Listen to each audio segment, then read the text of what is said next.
Hello everyone. Today's story is called The Invisible Boy. The author is Trudy Ludwig and illustrations are by Patrice Barton.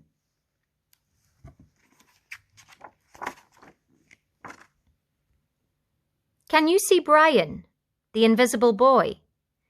Even Mrs. Carlotti has trouble noticing him in her classroom.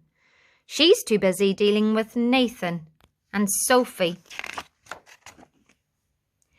Nathan has problems with what Mrs. Carlotti calls volume control. He uses his outside voice inside too much. Sophie whines and complains when she doesn't get her way. Nathan and Sophie take up a lot of space. Brian doesn't. When the bell rings for recess, Micah and JT take turns choosing kids for their kickball teams. The best players get picked first, then the best friends of the best players, then the friends of the best friends. Only Brian is left, still waiting and hoping.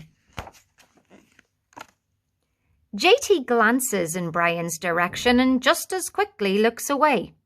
We've got enough players for each team, he tells the others. Let's play ball.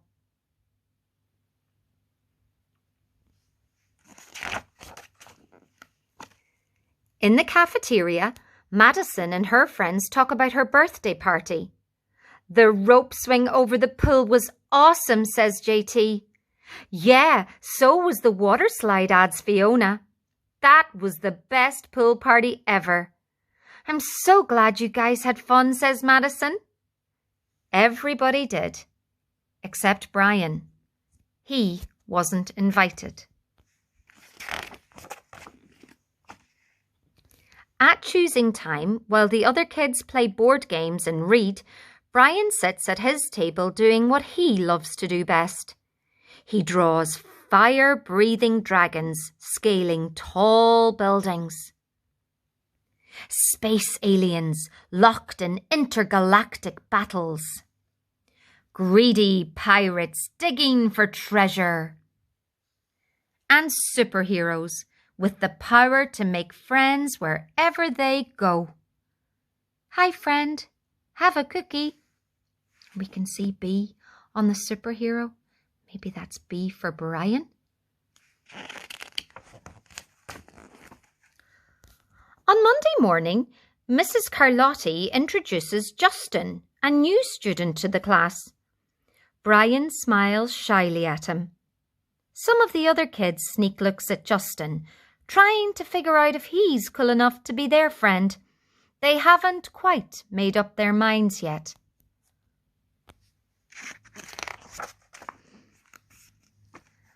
At lunch, Madison and JT watch Justin eat with chopsticks. What's that? Asks Madison as she points at Justin's food. It's bulgogi. Bul what? Bulgogi. It's Korean barbecued beef. My grandma made it for me. It's really good. Do you want to try some? There's no way I'd eat booger-G. And the kids laugh. All of them, that is, except Brian. He sits there wondering which is worse, being invisible or being laughed at. The next day, when Justin goes to his cubby to put away his backpack, he notices a piece of paper with his name on it. Justin, I thought the bulgogi looked good. Brian. And what a lovely picture Brian has drawn for Justin. At morning recess, Brian finds a piece of chalk on the ground and starts drawing away. You're Brian, right? Yeah. Thanks for the note. Does anybody notice anything happening to Brian? Any changes? Hey, Justin, Emilio calls out from the tetherball court. You're up next. Sorry, I gotta go, says Justin. By the way, that's a really cool drawing, he adds, before taking off. Back in class, Mrs. Carlotti asks the kids to team up in 2s or 3s for a special project. The kids scurry around the room to pair off. Brian heads towards Justin. I'm all ready with Justin, says Emilio. Find someone else. Brian looks at the floor, wishing he could draw a hole right there to swallow him up. Mrs. Carlotti said we can have up to 3 people in our group. We're only 2. Come on, Emilio. Let him work with us. Okay, I guess.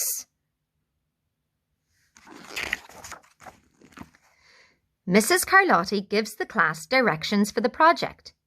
Your assignment is to work together to write a story about what you see in that photograph. Use your imagination and have fun. Whoa, cool, says Emilio.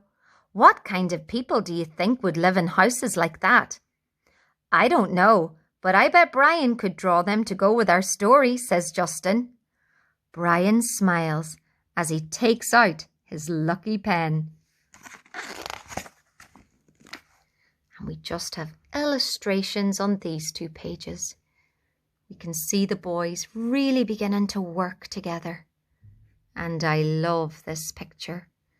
You can see the glue and the scissors and the writing and the mess. Children having a great time, just as they should. And then we see the boys presenting their story to the class with beautiful illustrations and big smiles on their faces. It's lunchtime again, Brian's least favourite part of the day. Another 20 long minutes of kids talking and laughing with everyone else but him. Brian! He hears someone shout. Hey, Brian! Over here!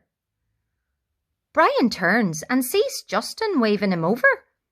Emilio nods at Brian as he makes room for him at the table. Maybe, just maybe, Brian's not so invisible after all. And we can see Justin offering Brian a cookie and Brian saying thanks. And he's no longer black and white, he's in full colour. And I think that says a lot about how he may be feeling inside, now that he has friends. I hope you enjoyed the story.